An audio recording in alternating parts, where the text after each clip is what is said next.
did exercises with us, but just from your experience and looking at the fact that these are not athletes, but kind of, they are performing athletes, performers on stage athletes.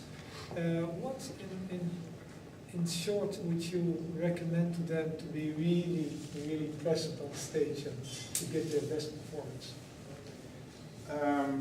First of all, practice a lot. That's a big thing. And another thing is, which is a difference between performing arts and sports, is that you usually show something that somebody else made. So if you're really into a big piece, then you are in the piece of the genius that made that piece, and you play it. So you could be in his mind, as you could say, the mind of the composer or the mind of the choreographer, for example. And that's a big difference between sports and performing arts. So in order to get into the here and now, you can also realize that you're a part of that genius's mind and get really into the message that he wanted to give in that piece. Furthermore, try to recognize your distractions, either internally or externally, and deal with them by knowing yourself and knowing how to deal with these distractions. What are some of the let's say concepts, tools, or recommendations you have to stay in the moment, to really be concentrated or be in the fullest attention that you can possibly be? What are some of the recommendations you would give? Some of the recommendations are that you shift your attention to where you want to have it. So you can either have your attention in the past, which is not very helpful, or you can have your attention in the present, which is not really helpful, or you can give a judgment about yourself, like I'm doing it well or I'm not doing well. So the techniques that you can learn is how to be in the present, is to focus your attention on the here and now.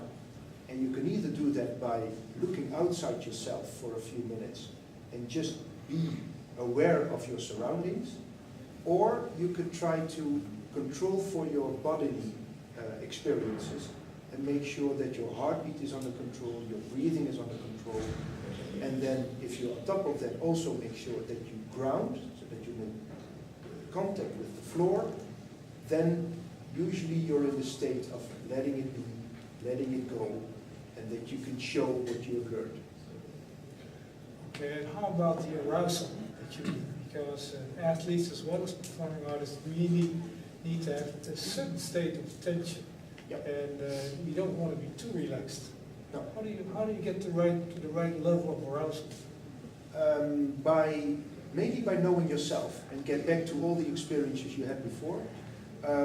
I use for that, which is called an inverted U curve, which is like an inverted U, of course. And it's like if you are in the middle, then you have the right amount of arousal. If you are on the left, you have too little, and you have to pump yourself up. And if you're on the right, then you have too much. And then you either have to breathe or to relax or do some other things.